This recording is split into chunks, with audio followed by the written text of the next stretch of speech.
it may not be very pleasant if you're an auto worker in America or a construction worker in Spain or something.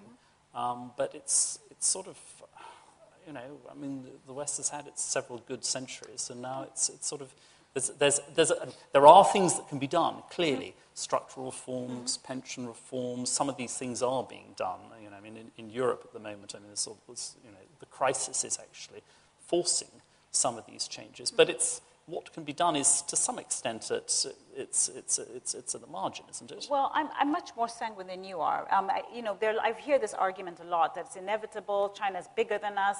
If you go back and look at some of the data from Angus Maddison, who I talk about in the book, he came up with this brilliant database going back to 1500s. And I mean, at that time, places like China and India were 30% of the world's GDP. These were massive, massive players.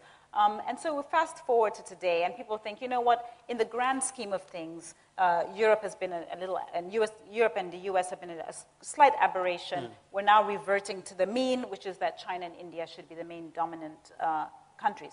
I don't really subscribe to that. I mean, I think all indications are that we're on that path now. But I would argue that a lot of people, and this is probably where Western policymakers are making an error, they're so obsessed with what China's doing that they're actually not focusing on their own policies and some of the problems that they've created that are eroding your stance. I mean, a sort of simplistic comparison would be the difference between a billionaire and a millionaire. A billionaire, to continue being a billionaire, maybe needs to just earn 1% on his billion. A millionaire, to converge to becoming a billionaire, is going to have to grow by a very substantial amount. And there'll be obviously bumps and constraints in getting to that billion. And I mean, that, obviously, just to state the obvious, if people didn't pick up the analogy, I think Western countries are at the sort of billionaire stage. They have, great capital. They've got, traditionally, they've invested in infrastructure, they've invested in their people, and they do have, in terms of innovation and some of the technological feats that the world still needs, they have been leaders in that area. But they are giving away that lead. And it's less about focusing on what China's doing. It's basically about looking at what it is the US and Europe are doing to actually erode their prospects. But before I will just throw it open. But one final thing before we. Yeah. I mean, there are, though, as you hinted in your introductory remarks, there are problems in you talk about. I like this phrase, the West and the rest. There are problems in the West, in the rest, as well as Absolutely. Problems in the West. And I mean, there's one view which I just returned from India I was there last week, and I mean, there corruption is rife. In China, I mean, it's dramatic. Seems to have increased. In China, there is a big question of whether its extraordinary growth rate that we've seen over the last 30 years can actually be sustained into the future without some sort of political changes, and whether that can be done without a sort of dislocation. And then you look at other parts of the world. I don't know if your book talks about this, but the whole sort of Muslim world, where there are big governance issues, whether there's Muslim fundamentalism or sort of absolutist regimes. I mean, don't you feel that the West has got something? I mean, of course, democracy slows you down. It does mean that you have to debate things, and there's short-termism and politicians who are just, looking after the next opinion poll. But don't you think that there's some benefit that comes from that, and that the governance problems in the rest of the world may come back to haunt them?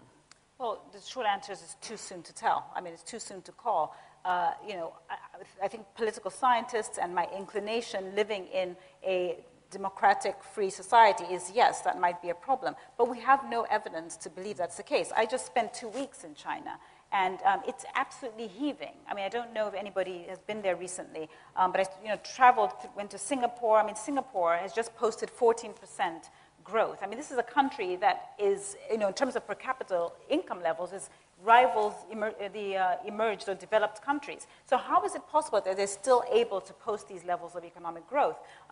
Is governance important? Absolutely. However, we have got a particular framework that we've convinced ourselves is the only framework of doing things. I mean, my point about being in China recently is I asked people, how important is democracy? People say, well, Maslow's hierarchy of needs. I need food on my table first, and then I can discuss these other issues. And I think maybe the Chinese government, other governments are riding on that, but thus far it's been relatively successful. Of course, there have been issues of governance and so on, but I think it's too much of a stretch for us, given the information that we know, Chile, places like Singapore, what China's done in terms of being able to post such extraordinary levels of economic growth on a sustained basis. It's very difficult for us to sit here and point fingers and say, well, actually, that's a bad system of governance. And I might point out, spending time in China, there's a lot of grassroots democracy, and there are a number of papers on this that I think are quite interesting. I mean, for sure, the system of democracy has not permeated at the level, at the sort of senior level of governance, but definitely in terms of lower villages and in the general way that politics is run on the ground in China, it's not the case that there's zero democracy and things are run in a centralized manner. I think we need to be a bit more open about the fact that there are alternative ways of achieving economic growth. And I think part of the problem is that if you go to school or educated in the West, there's a sort of presumption that the model of economic growth and development is a particular one that we all must subscribe to. But what China and India and so on have done is to prove to us in the past 30 years that it's actually very possible to achieve significant levels of economic growth on a sustained basis and to materially reduce poverty by adopting a different approach. I see.